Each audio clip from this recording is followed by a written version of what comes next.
And then by the time that filters down to the ordinary person, there are new theories that they're 100 years behind the times on.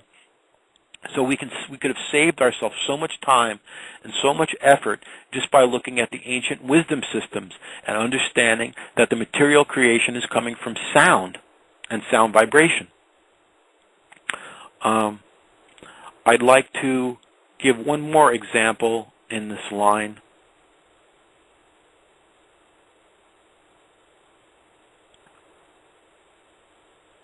Let me see here. Okay. Now, another thing they're having a lot of trouble with is what do they call the God particle. They don't understand, ultimately, when they get down to it, what is holding everything together. What is holding together the neutrons and the electrons and the atoms and the quarks, and what is the elemental force that is the glue that is holding everything together. So this is what they call the Bose-Hisson particle, or the God particle. So I'd like to read a little something just so you can get acquainted with the theory.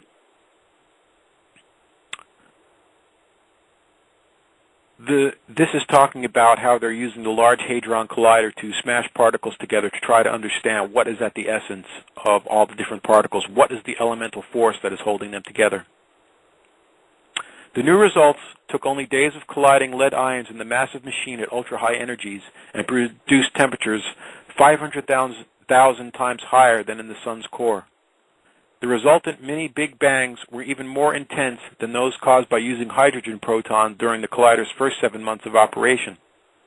The planned 2-year extension could result in earlier discovery of the Higgs boson particle, believed to be the stimulus which changed the initial fabric of the universe, and amorphous mass of particles into solid matter.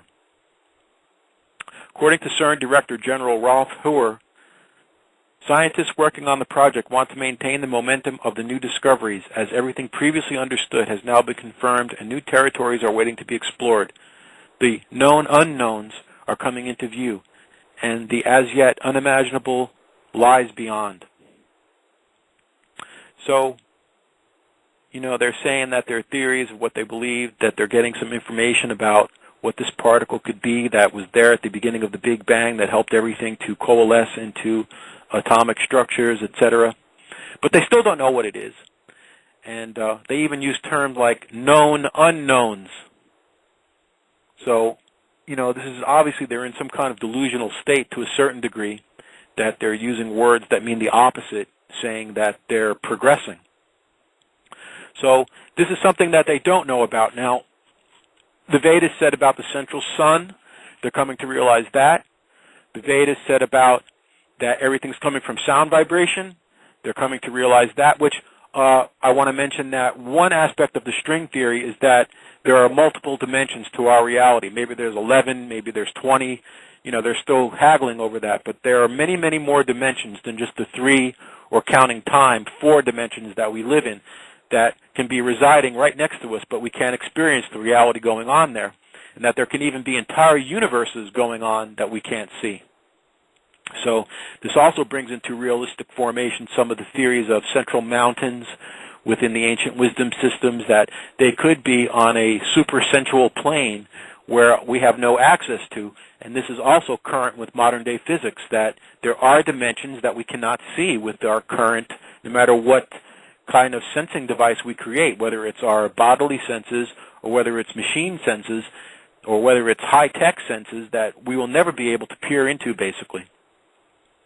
Anyway, let's look at the Vedic perspective about what this particle could be that is holding everything together at the core of the atomic structure.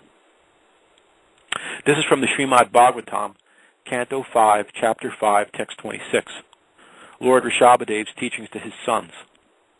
My dear sons, you should not envy any living entity, be he moving or non-moving, knowing that I am situated in them. You should offer respect to all of them at every moment. In this way, you should offer respect to me. So this is the Supreme Personality of Godhead speaking.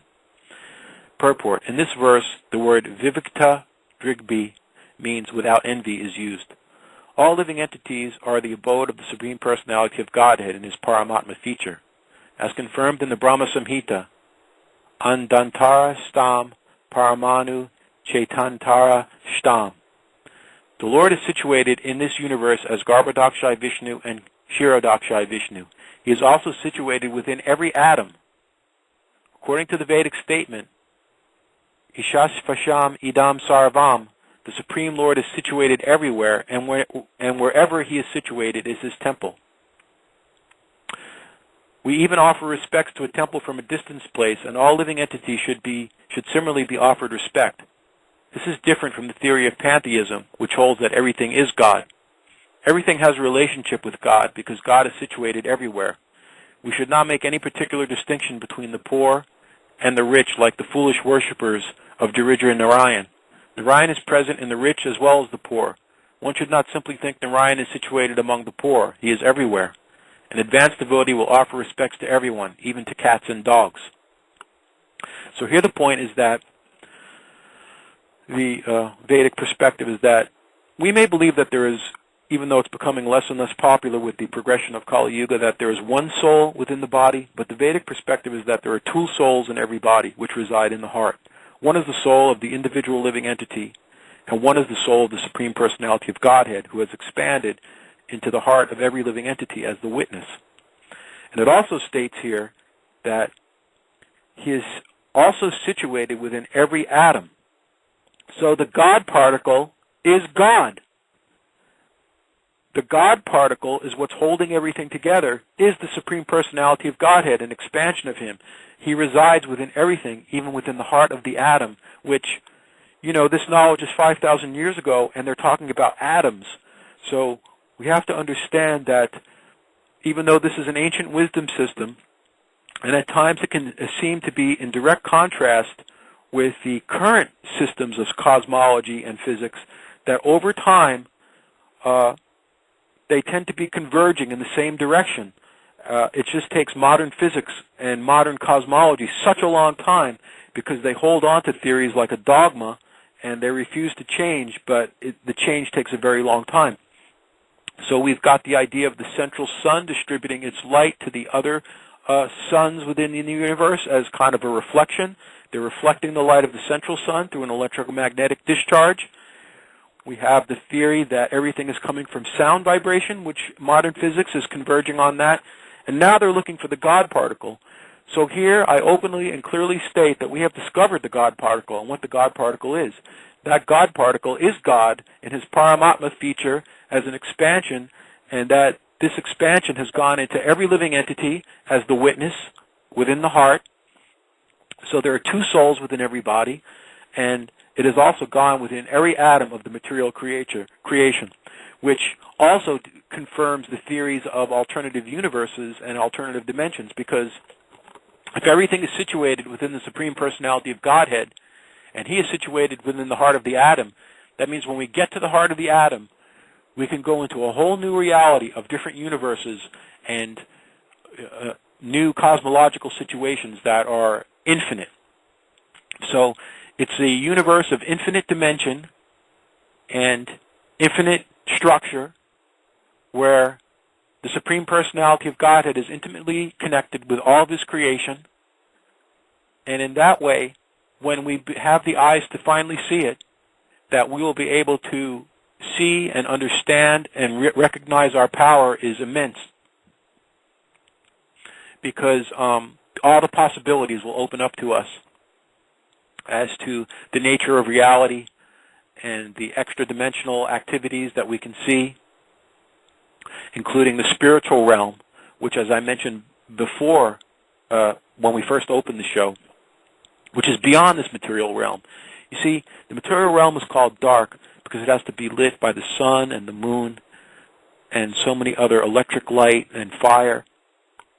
But once we get past the universal coverings of the universe, once we get past the coverings of the earth, the water, the fire, the air, the ether, what lies on the outside of that is the spiritual realm, or the anti-material world, where there is no birth, no death, no old age, and no disease. And it is lit by the effulgence coming from the Supreme Personality of Godhead.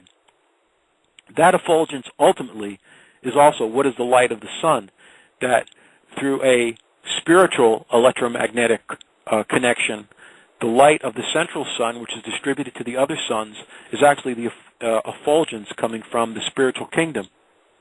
This is why the light from the sun gives life, because it is reflecting the light of the spiritual kingdom, where everything is life and there is no death. But in the material world, it has to be brought in, just as the powerhouse may be some distance away, and through electrical transmission lines, it comes to the individual house to light up the darkness of our house. So in the same way that the original powerhouse is the Supreme Personality of Godhead, who, I want to reiterate, the secret of the Vedas, the secret of secrets, is that it's a divine couple that is both male and female, and male, and by their union they create Radha Madhava.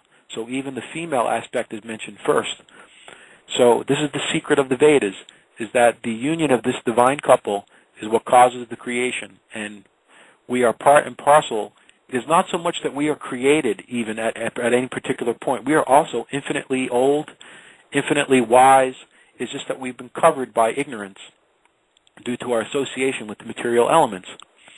So once we cast off these elements, and I believe that the understanding of the ancient cosmological systems and the ancient wisdom systems can help us detach from all the different programs that they've put into us, that the universe is impersonal, that there's no way out of it, that there's nothing that lies beyond it. Once we get an actual understanding of the structure and the actual nature of this reality, that gives us the impetus to try to move beyond the limitations of the material nature. So, just to reiterate that the divine couple, that the effulgence coming from them, Radha Madhava, that this is ultimately what lights this world, but we can return to our original spiritual nature, far beyond the material world, that there, even within Kali Yuga, that there is a mini golden age which started 500 years ago with the advent of the great Indian mystic and saint Chaitanya Mahaprabhu. And if we can at all accept the Vedas as a reliable source of knowledge, Chaitanya Mahaprabhu gave us basically 3 processes that we could use in this age to understand our true nature beyond the material realm. One is compassion to all living entities, as was described in this last verse. And we should be able to do that more easily now, knowing that the divine couple is situated within everyone's heart and is even situated within every atom. So we have to be compassionate towards every living entity, and this includes the animals. We have to stop all the nonsensical slaughter and all the pain and all the heartbreak and all the cruelty that is associated with meat eating, especially cows, because they provide us with the miracle food, milk, which I know that nowadays people are reluctant to drink milk as much as they used to because it's been so contaminated. But we're talking about milk from protected cows like we have here at the sanctuary. Remember, all the animals are protected for life here. The second process is that before we take our vegetarian foodstuffs is to vibrate a prayer of thanksgiving to the Creator of all that be and to the divine couple that spiritualizes the foodstuff. And the third factor is the congregational chanting of the holy names of the Lord with music instruments, association with our friends and family. So I'm about out of time today. So thank you for listening. I realize that the listeners who can listen to this knowledge and accept it and open their minds up to it are very special. I thank you for listening. Thank you so much. So please join me next Saturday at noon when we'll explore some other aspects of the Vedic knowledge and the ancient wisdom systems. In the meantime, if you'd like to go to my website, protectacow.typepad.com, you can get more information there during the week. And I'd like to thank everyone for listening one more time, and we'll see you next week. Dasamati Nandana Brajabadanagara Gokula Ranjana